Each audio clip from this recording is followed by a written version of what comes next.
thank you for joining us today at Hamilton High School. I want to say a special thank you to Superintendent Camille Castile, Principal De La Torre, and the Huskies for hosting us on this beautiful Arizona afternoon. Joining me today are Superintendent of Public Instruction, Kathy Hoffman, Director of the Arizona Department of Health Services, Dr. Kara Christ, Director of the Arizona Department of Veterans Services, Colonel Wanda Wright, Director of the Arizona Healthcare Cost Containment System, Jamie Snyder, and Maria Cristina Fuentes, Director of the Governor's Office of Youth, Faith, and Family. Also joining me today are Carmen Arerda, CEO of Valley del Sol Community Health, Stephen Sheets, President and CEO of Southwest Behavioral and Health Services, Dan Fowles from Mental Health America, Arizona chapter, Ann Cordasco from the Arizona School Counselors Association, Shane McCord, Superintendent of Gilbert Public Schools, Kevin Mendville, Superintendent of Tempe Union District, State Senator Kate Brophy-McGee, State Senator J.D. Mesnard, State Senator Sean Bowie, and State Representative Jeff Wenninger. For many months now, Arizona's #1 focus and top priority has been public health. We've sought to prevent cases of COVID-19 through responsible mitigation measures and ensure care for all those who need it. We remain fully dedicated to these efforts, but protecting the well-being of our families and loved ones involves more than just physical health. It involves protecting mental health as well.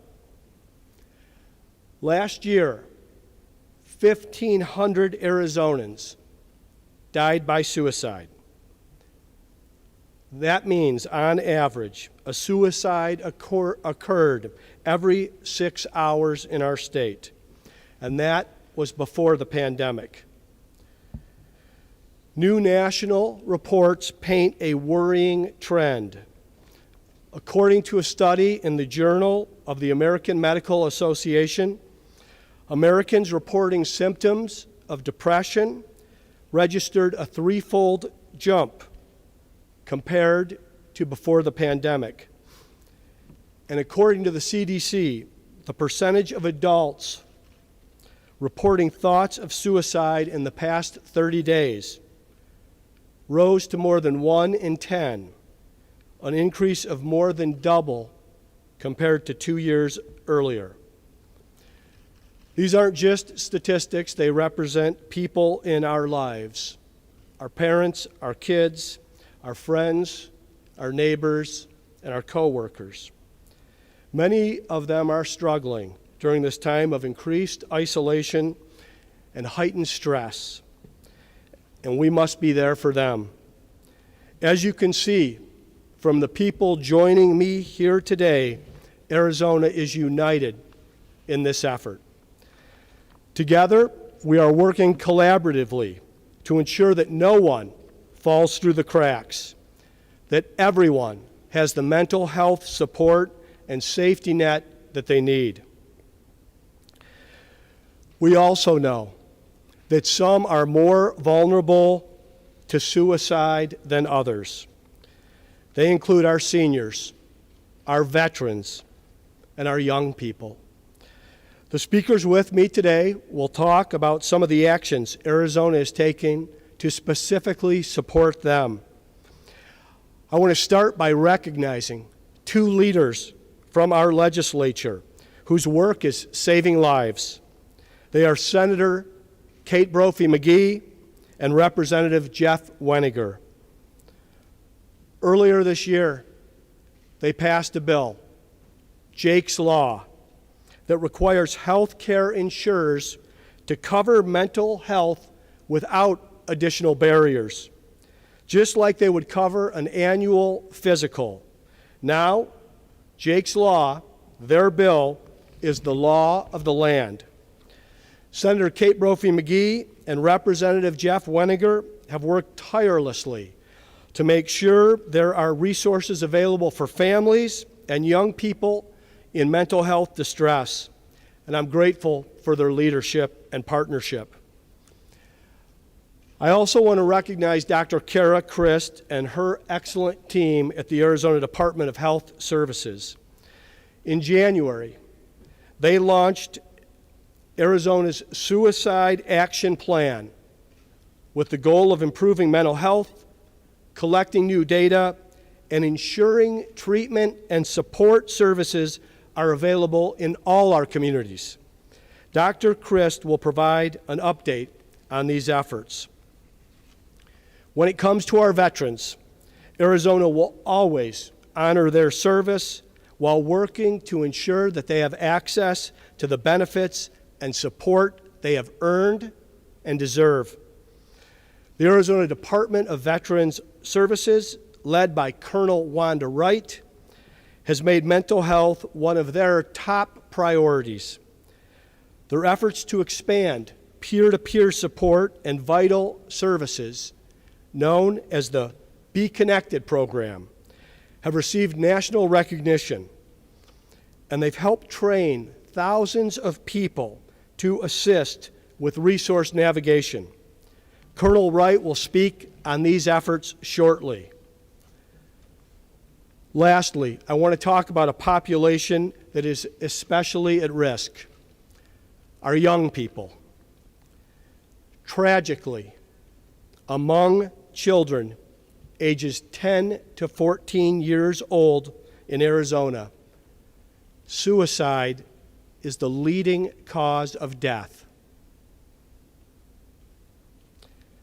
Many people up here today have worked extensively to provide lifelines to our teens and young people. For example, Access Director Jamie Snyder has worked closely with Superintendent of Public Instruction Kathy Hoffman and her team on an effort to get more behavioral health resources into our schools. Over the last year, clinicians across our state have provided behavioral health services to over 15,000 students on school campuses, representing a 28% increase in the number of students accessing student-based care. These services include behavioral health assessments, counseling, and therapy. And now that many students are attending class online, behavioral health providers have stepped up and transitioned to offering services via telehealth and virtual means, tapping into an expanded telehealth benefit offered by Access during this pandemic. We've laid the groundwork for efforts like these through investments, including $20 million for school counselors and other professionals. This is the first ever dedicated funding for more school counselors. In addition, last year, nearly to the day, I was proud to sign the Mitch Warnock Act, legislation to expand suicide awareness and prevention training in Arizona's public schools. The bill was sponsored by State Senator Sean Bowie, who's with us today, and I'm grateful for his continued advocacy for our students and their well-being. I also want to take a moment to commend all of the parents, school districts, nonprofits, and local governments for coming together to address the issue of suicide here in the East Valley. This all-hands-on-deck collaboration is practically unprecedented and should be looked at as a model for how communities can come together and save and improve lives. On that note, I also want to thank someone who's been working diligently on these priorities for years, State Senator J.D. Mesnard. Senator, your advocacy and passion on these issues has been tremendous, and I'm grateful. During this pandemic, Arizona has prioritized solutions that focus on the whole child, whether that's facilitating virtual learning, expanding meal assistance, or providing mental health support. We've been proud to partner with Superintendent Kathy Hoffman on these efforts, and we know we still have work to do. So to provide an update on some of the latest efforts in our school, it's my privilege to introduce Superintendent of Public Instruction, Kathy Hoffman. Superintendent.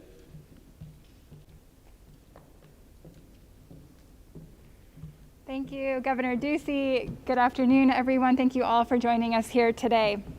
And thank you for joining us in recognition of National Suicide Prevention Month.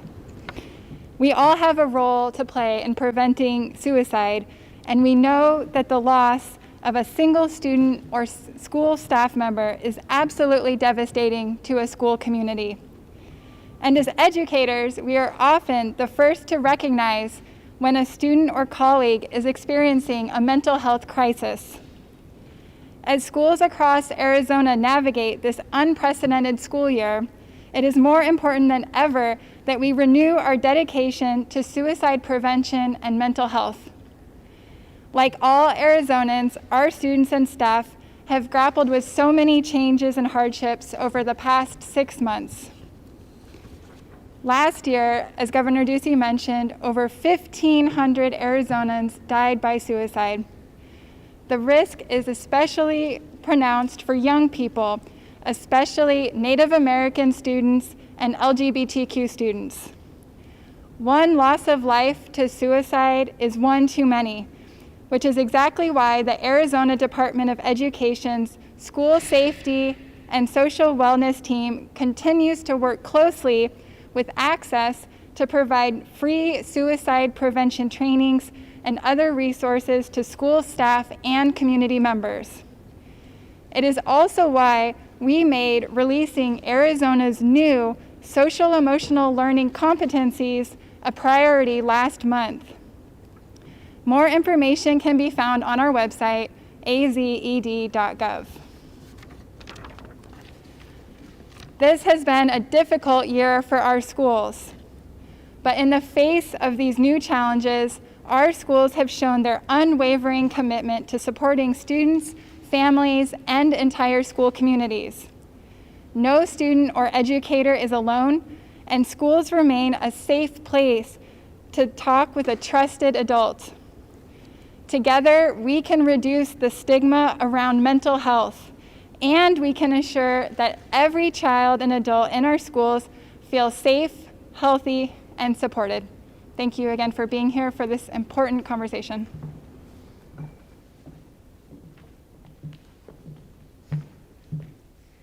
Thank you, Superintendent Hoffman, and thank you, Governor Ducey. So every September, we participate in Suicide Prevention Awareness Month. In 2019, suicide was the 8th leading cause of death in Arizona, claiming the lives of almost 1,500 Arizona residents. In Arizona, the age group most impacted are our older adults. While our white non-Hispanics have the highest number of suicides, our American Indian population and our veterans are the most impacted.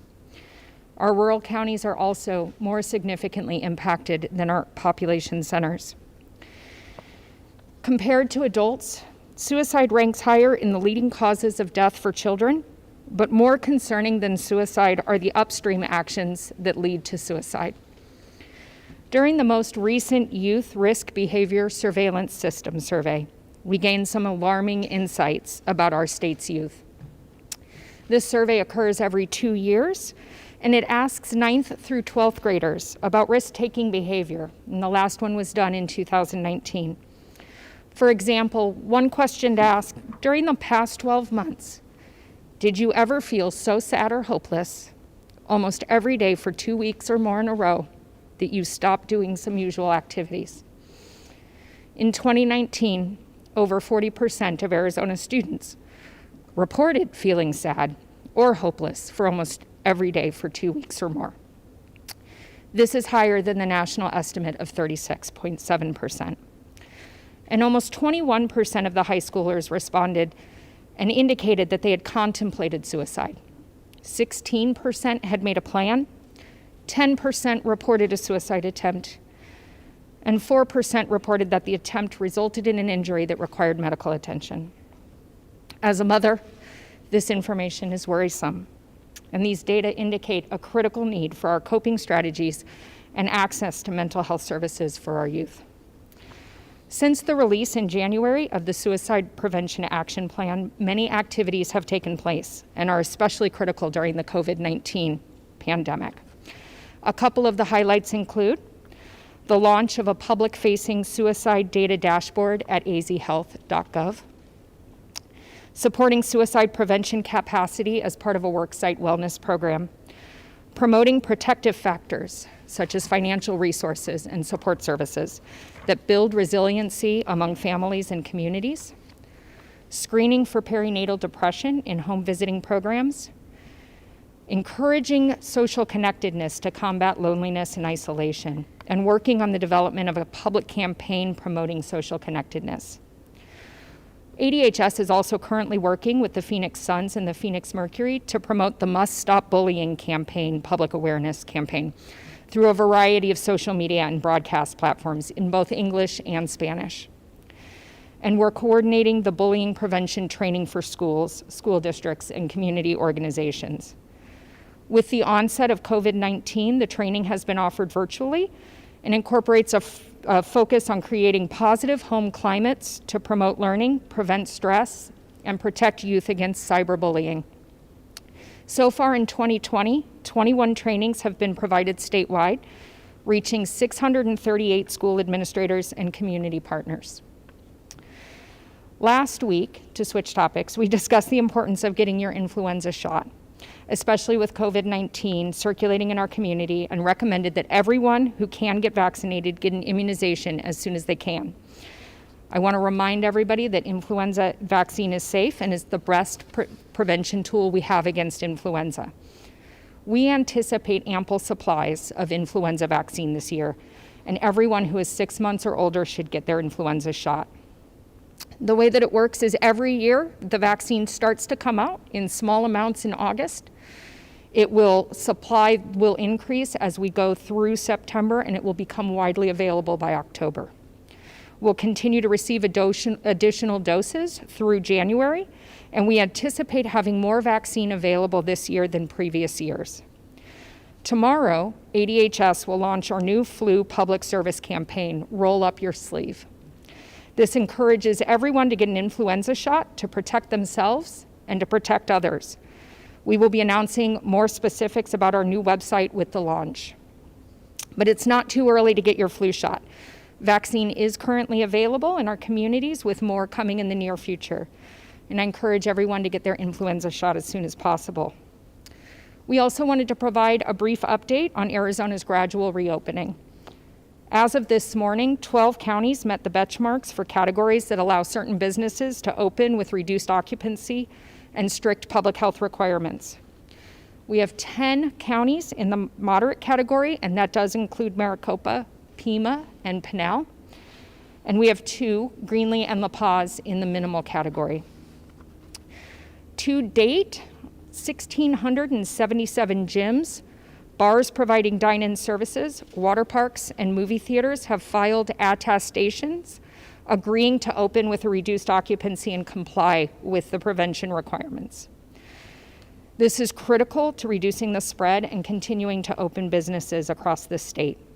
We have had many businesses open successfully and identify best practices for implementing the requirements, but we'll continue to work with our public health partners and to protect our communities.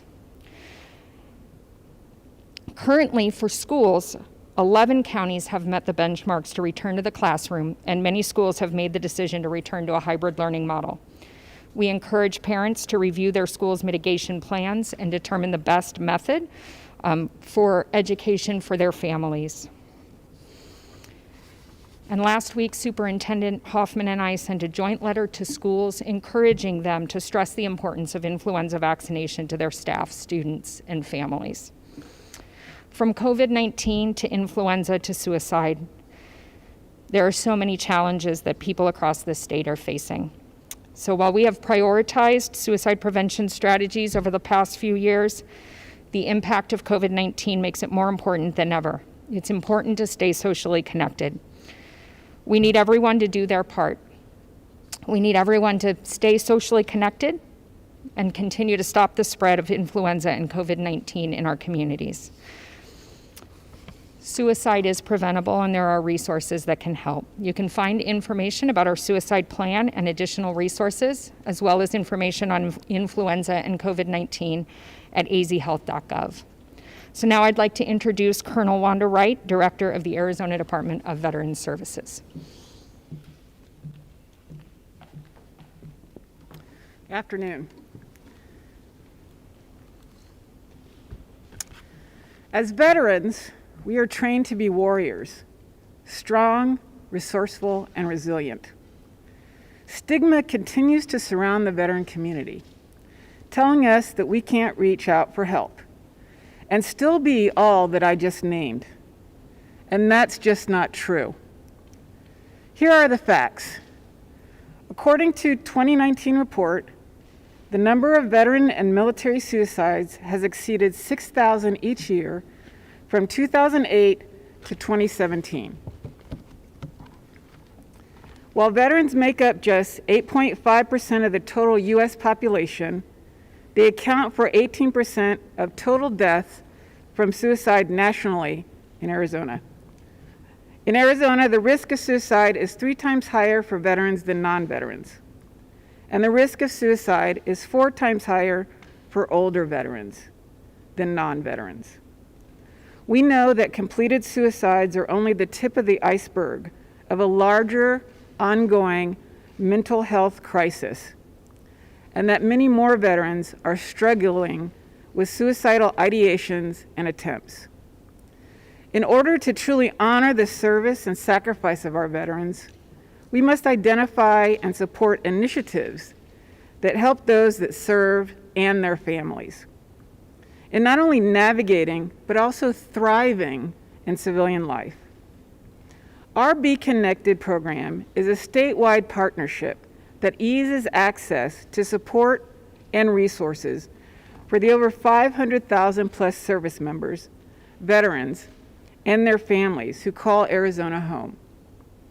We want to ensure that Arizona's military and veteran community gets the services they need early enough to prevent them from feeling isolated or having suicidal ideations. The Be Connected team assists with needs such as financial assistance, VA benefits, behavioral health concerns, permanent and emergency housing options, employment, and much, much more. The program started with just 1 team member in 2017 and has since expanded to over 30 team members.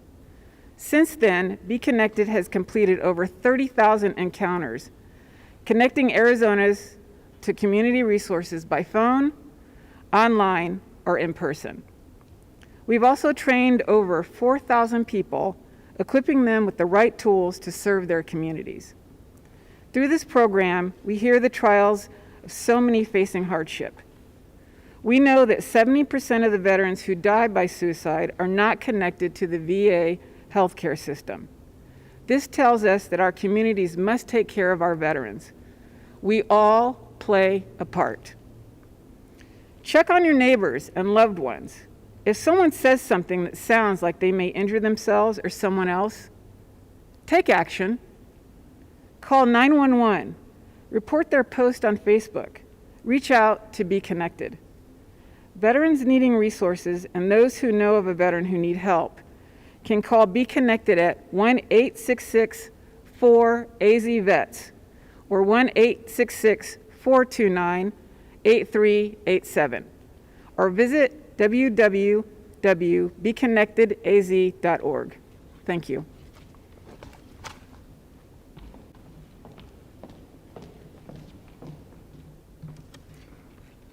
Thank you, Governor Ducey, for providing me with the opportunity to talk about the work that Access has undertaken to support the state's suicide prevention efforts and deliver critically needed services to students with behavioral health needs across Arizona.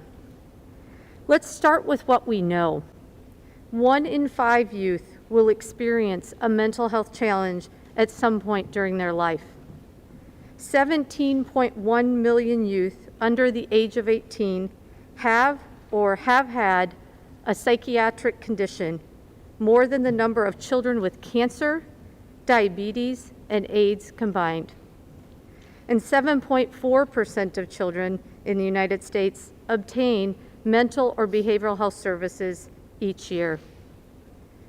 Over the last 2 years, Access has accelerated its efforts to ensure ready access to services for students struggling with depression, anxiety, and stress.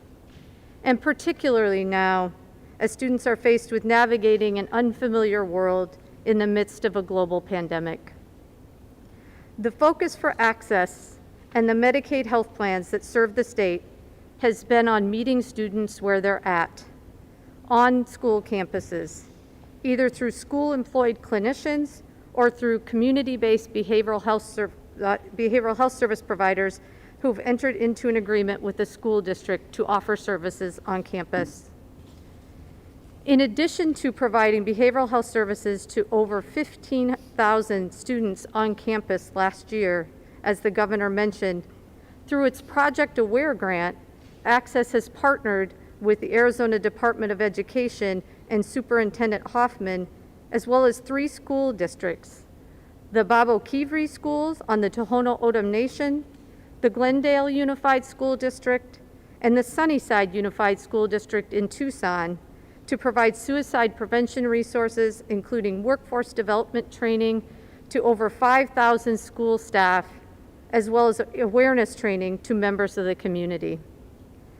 Access's collaboration with ADE also includes a Train the Trainer initiative aimed at expanding the reach of youth mental health first aid, an evidence-based program designed to offer guidance to parents, family members, teachers, school staff, and others on how to help an adolescent who is in crisis or experiencing a behavioral health or addiction challenge.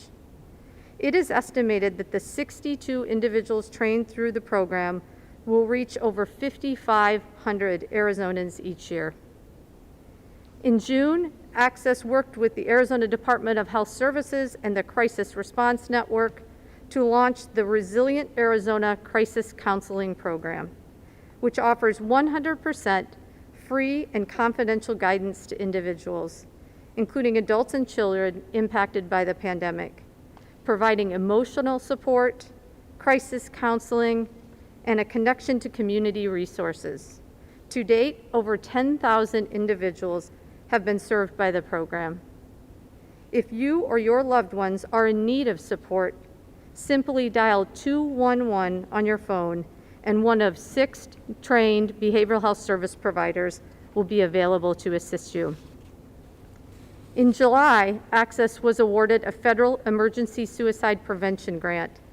The funding will be used in Pima County to bring behavioral health and domestic violence providers together to better coordinate services and support. And this fall, the Mitch Warnock Act goes into effect, requiring school staff who work with students between grades 6 and 12 to be trained in suicide prevention. Access has created a list of approved trainings and is working with school leadership on implementation and tracking. Each day, and especially now, children and young adults across the state look to us for encouragement, stability, and hope. At Access, working alongside the governor's office, policymakers, health plans providers, sister state agencies, and community stakeholders, we are grateful to be able to offer that relief to students and families, and we remain committed to exploring new and innovative ways to support Arizona's students as they live, learn, and grow. And with that, I'd like to introduce Director Maria Fuentes with the Governor's Office of Youth, Faith, and Family.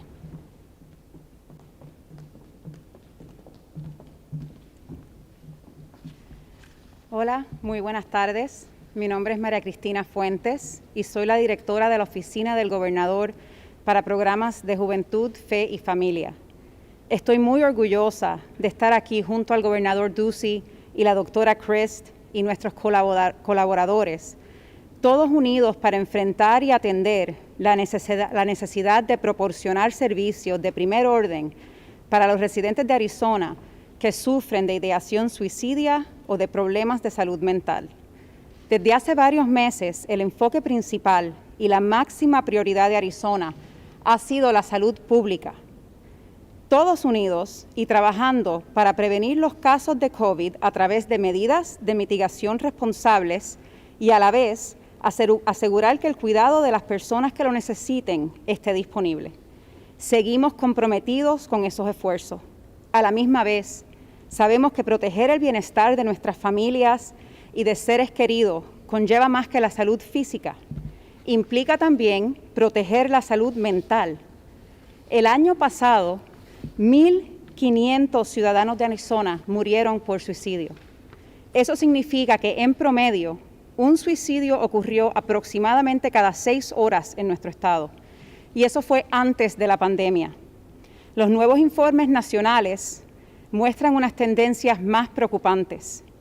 A nivel nacional, estamos viendo síntomas de depresión reportados a nivel 3 veces más alto en comparación a antes de la pandemia.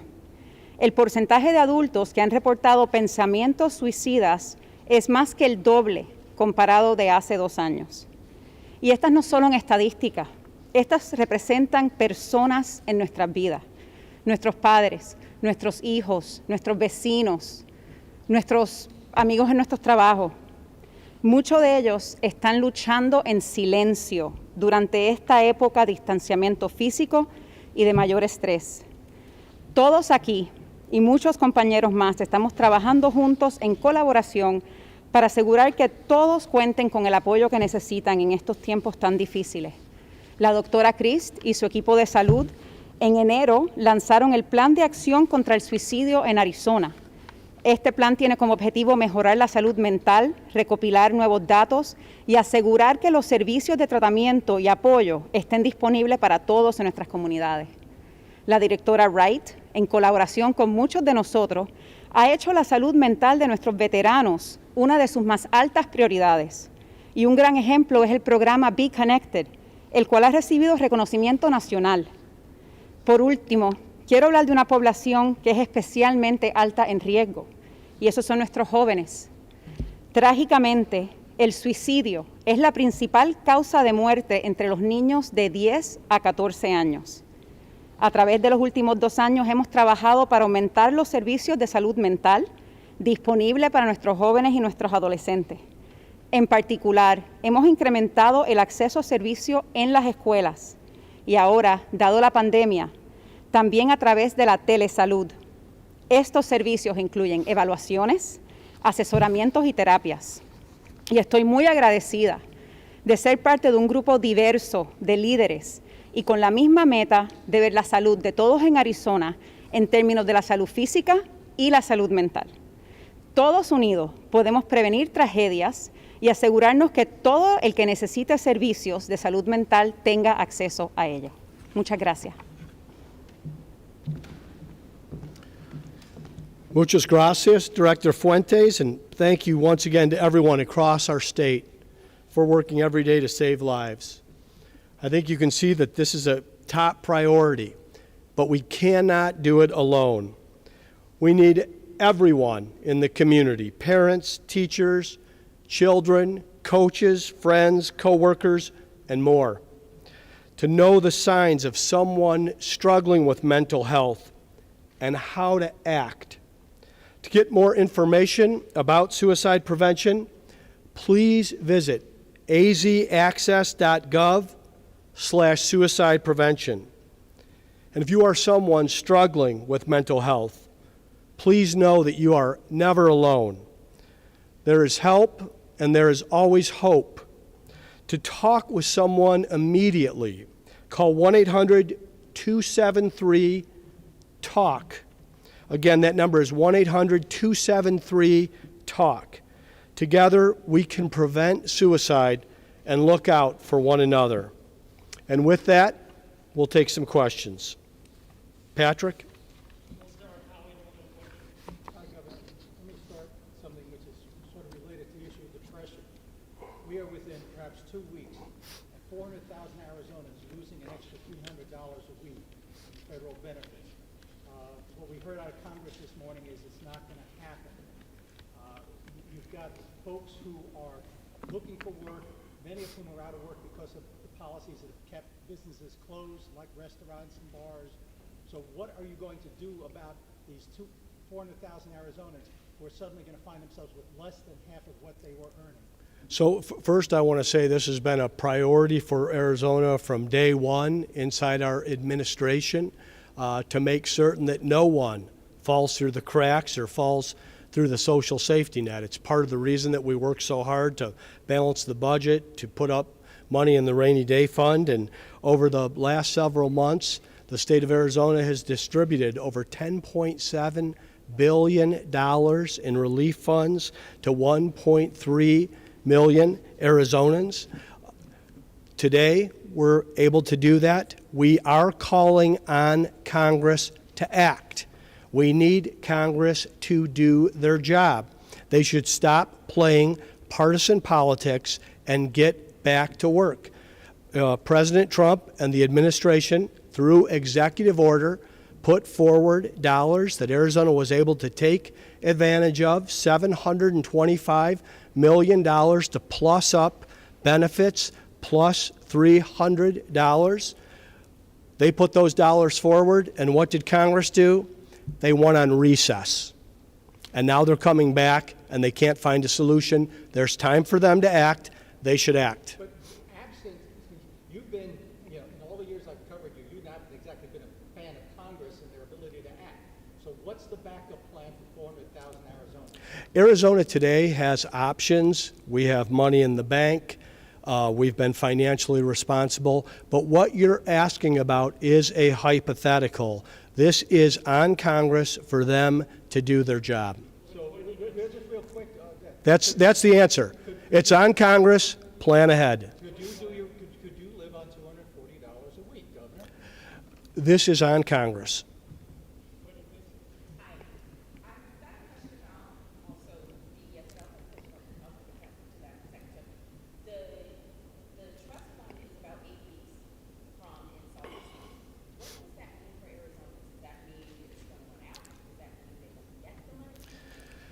The trust fund is, I think it's 7 or 8 weeks from where it's depleted. Now, there are options for the state upon that happening. We're not there at this time right now. And like I said to the previous questioner, we retain options. There's options around dollars that we have. Our budget has weathered the storm rather well, but this has been on Congress in terms of the additional assistance. Other states have had their entire fund depleted as early as March or April or May. Arizona's is still healthy, and we have runway. So the plan is to wait until Congress does something? Well, it's not to wait until Congress does something. It's on Congress to do something. Arizona has options regardless. And I have a question about the shortage of residential beds for juveniles who are experiencing a mental health crisis. This has been an issue for several years in the state. And if kids have a mental health crisis right now and they need to be put in more than an acute setting, hospitals, they have to be shipped out of state. Is there anything that has been discussed recently about how to fund that for parents who are I mean, part of the discussion around what we're having today is what are the options when a kid is having a mental health issue, suicide thoughts, needs additional counseling, therapy, or prevention. And the dollars that we've put forward and the dollars that we'd like to put forward to continue a focus on this subject will provide flexibilities for families and counselors depending on the situation. Thank you for taking my question. I had asked you myself about mail-in voting, and you said you're very confident in it. I think the last time I was at a press conference with you, you said the same. It seems at the federal level that message isn't getting there. A.G. Barr had a press conference recently where he talked about issues with mail-in voting. So I know that you're confident about Arizona voting. state like Arizona and the federal level where it seems like it's a movie? Because not every state is as good as Arizona. I mean, Arizona's been doing this since 1992. This is nearly 2 decades, 20 years, with improvements and reforms every year. This is one of the most important things that any state government does, and Arizona does it very well. We didn't just decide to do it in the last 6 weeks. In the last election cycle, 78% of Arizonans voted by mail. Like I said, this is something we do very well. Other states, like Nevada, in this last election cycle, mailed out millions of ballots by fiat of the county commissioners, with over 200,000 ballots returned undeliverable to people that were deceased or that were no longer living at that residence. This is not a time to experiment. This is not a time to explore. This is a time to take the tried and true, and that's what Arizona has done, and that's what we'll continue to do. I want to give a shout out to to Secretary of State Katie Hobbs for the presidential preference election that she was able to conduct earlier this year with in-person voting and folks on the permanent early voting list being able to vote successfully by mail. We will have both options open. There have been investment dollars to ensure that we have a successful election in the state of Arizona. And the state of Arizona is the only state that I can speak to. I also want to say, as we get closer, we're 27 some days to ballots being dropped off in the mail, I think 54 days until Election Day, that expectations should be, with the amount of turnout and the amount of states going into this model, that it's highly likely that a winner will not be announced on the evening of November 3rd.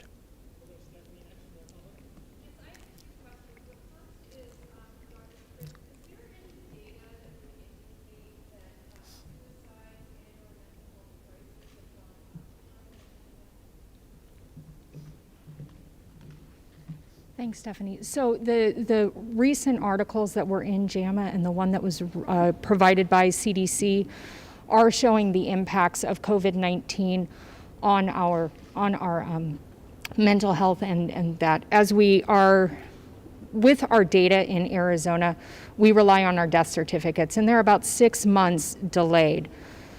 So we won't have final numbers until this time next year for potential suicides that have come through. However, looking at where we are with our numbers, to be already at some of the same levels we were last year, we anticipate that we'll see more. I hope I'm wrong, but we do anticipate to continue adding to our suicide numbers. Yeah.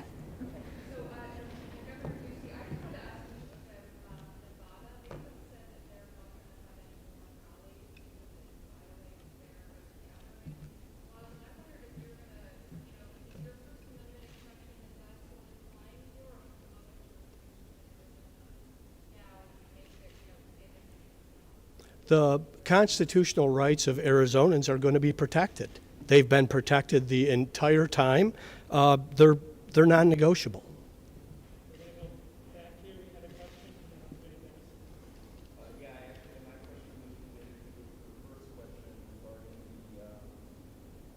The suicide. So I was wondering, since the pandemic started, if you guys actually did see anything that would show that because of the pandemic, there's been a lot more youth impacted because of this.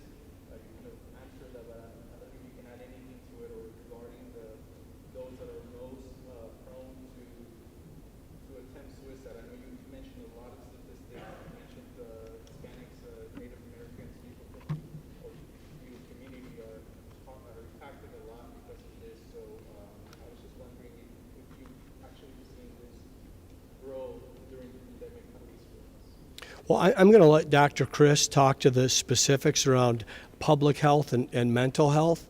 I did call out that the leading cause of death among our youth aged 10 to 14 is suicide. And I think this is an absolute tragedy. In addition to what's going on in our veteran community and our underserved communities. So Dr. Chris can talk about some of the numbers in terms of what we've seen around depression and emotional disconnection. It's also part of the reason that we're here with Superintendent of Public Instruction, Kathy Hoffman, today, where we put together a plan to safely and successfully reopen schools. We do believe inside the school environment, when it's safe, the teacher, the counselor, the parents, the peers can all be helpful in identifying someone who is suffering from depression or a mental health breakdown, in addition to the counselors and the therapists, and that our young people can then access those services. That goes not only for mental health and suicide prevention, but for child abuse and protection as well. There's so many things that are required responders and our teachers do to be helpful to our young people in our communities. Dr. Christ?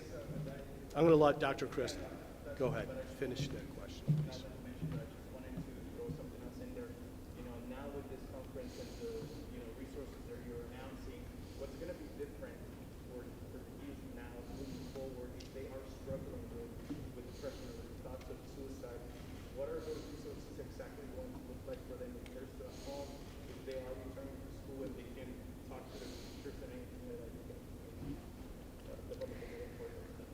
Right. So as we continue through the pandemic, there have been a lot of resources that have been put towards mental health in the community in general, but also towards children. And so what we are hearing on the ground, we've been asked to investigate or assist with the investigation of a cluster of suicides in one of our local communities.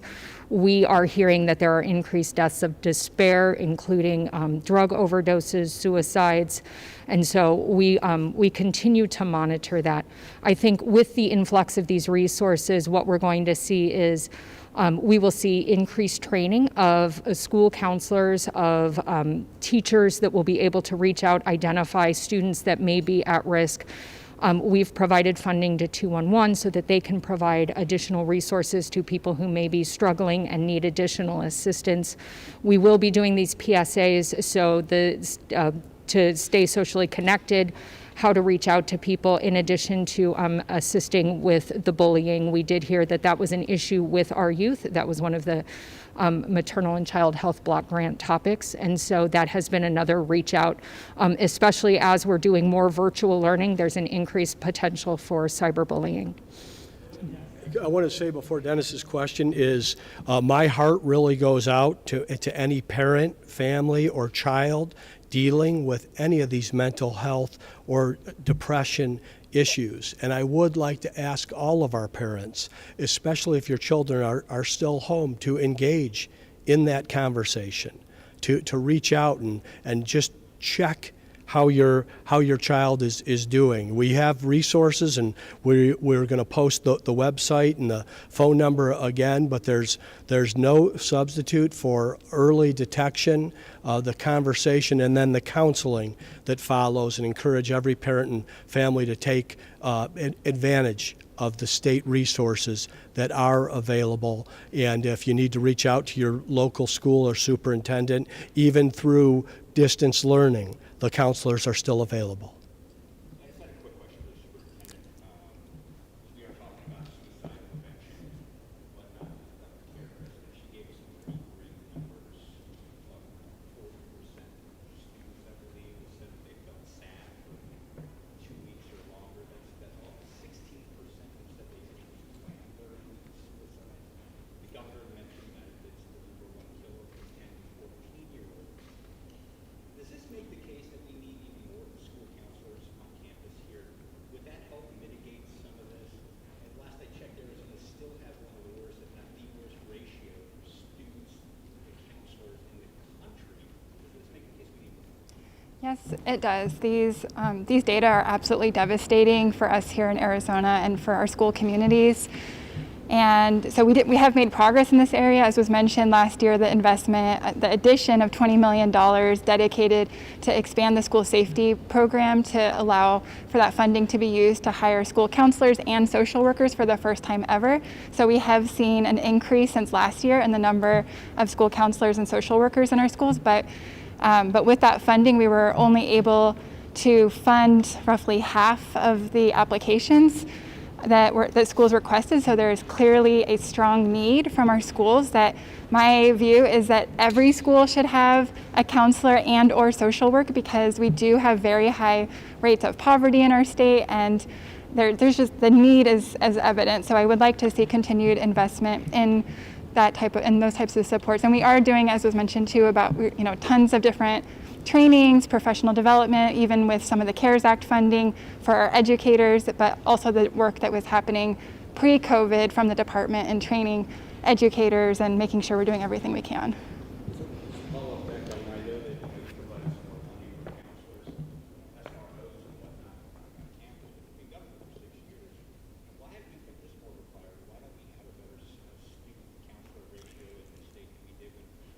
We have improved our student to counselor ratio in the state. We had $20 million dedicated dollars last year. If you'll recall, when we came into office, Dennis, we had a $1 billion deficit in the state, and I would challenge any other state in the nation to prove that they've put more additional dollars into K-12 education than Arizona over the last 6 years. And I just do want to follow up on one more question. I know that the revelations the other day with the president being on tape saying that he downplayed this response.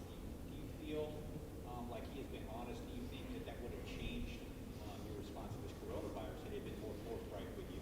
We have taken coronavirus serious since the first day of our first case. If you remember, our first case in Arizona was on January 27th, and we set up by January 28th an emergency operations center in our state.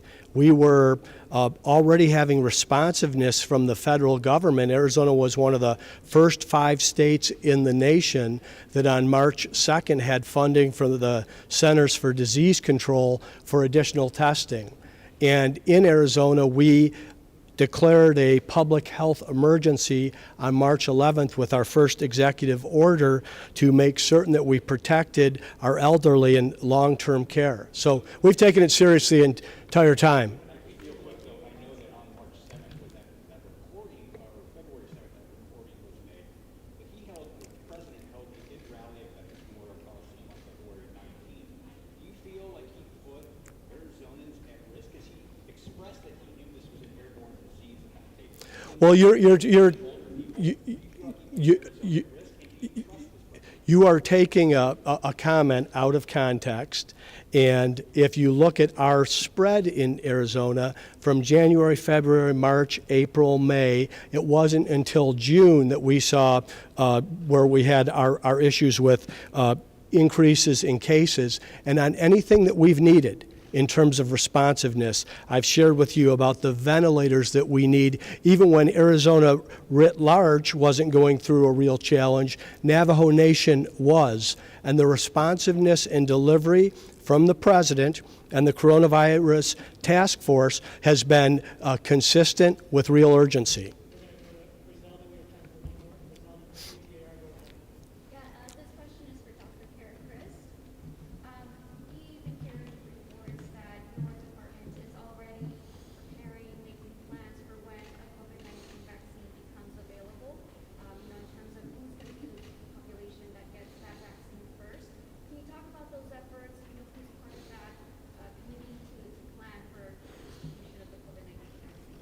Yes, thank you. That's a great question. So as early as April, we have had a vaccine task force that has been planning for the allocation and distribution of a potential vaccine so that we are ready whenever it comes out. Since April, we have been meeting with our county health partners, who will also be responsible for distributing and allocating the vaccine through the state.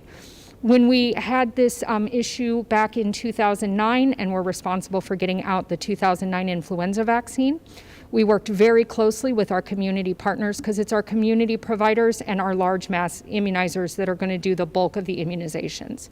And so we are working to get them registered so that they are ready to be able to potentially receive direct shipment for vaccine. There are some logistical issues that we're still waiting for details, such as when it's planning on getting here, what the presentations are, if they're going to require deep cold storage, and we continue to keep close contact with our federal partners as we learn more about the potential for vaccine. So they're at the national level, they are currently working through the prioritization of that vaccine because at first it's going to come out in very small amounts. What we've seen in draft potential prioritizations have been for healthcare workers and essential workers initially, and then for those high-risk groups moving through. And so we'll continue to watch to see what their prioritizations are, and then we will base Arizona's prioritizations on their recommendations. Thank you. Governor, can we please just ask, we've heard the president in his own words saying he intentionally misled Americans. That means he misled you. Do you feel misled?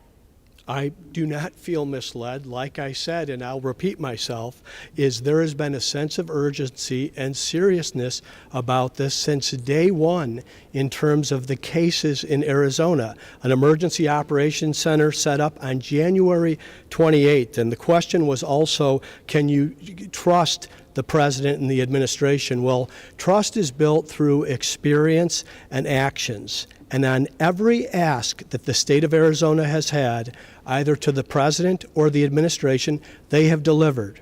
From personal protective equipment, from the strategic national supply, to additional ventilators, to remdesivir, to 100% funding for our National Guard. So this is something we've taken seriously the entire time. It's something we'll continue to take seriously, and something where Arizona today, we're here talking about another issue under public health, which is more focused on mental health, but something where we have needed a surge in resources or testing or anything under the sun to help our citizens. We've had delivery to our state. But how do you not feel misled? Because the actions have reflected the words and the commitment.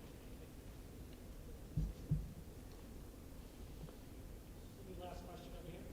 Governor, with more than 1,300 COVID, I can't hear you. with more than 1,300 COVID cases at ASU, more than other universities in the state, how concerned are you about that number? How ASU is handling the virus and enforcing those guidelines that they have in place? So, very good question. I want to say I didn't run through all the COVID-19 numbers today. You could go to azhealth.gov and see that the state has not been in a better position than it is today in terms of hospital capacity available, a reduction in number of cases, visits to the emergency room, ICU. Our positivity has been at 4% for 3 straight weeks, and our COVID-like illness is on a downward trajectory and as low as it's ever been. I want to give a lot of credit and props to President Michael Crow, President Bobby Robbins, and President Rita Chang for really giving it the college try. And I believe they're going to be successful in doing this, and we know that there's going to be adjustments along the way. Like I've said, the virus is at a low level of spread inside our state, but it has not gone away. And their plan around isolation and quarantine is one that I think is proactive, along with some of the innovations that ASU is doing with the spit testing and the rapid results, what U of A is doing to detect the virus in wastewater in congregate settings like dorms and apartments are all good ideas. There are going to be challenges along the way, and I want to manage expectations that we're not out of the woods on the coronavirus. Our numbers are good today. I give all the credit to the citizens of Arizona for proper behaviors, for wearing their masks and washing their hands and physically distancing and staying home when they're sick. But if we know anything about this virus, it's that it's unpredictable. And we don't know what the future holds. We don't know what flu season holds either. So what I'd say in closing is I'd ask every Arizonan to please go and get your flu shot.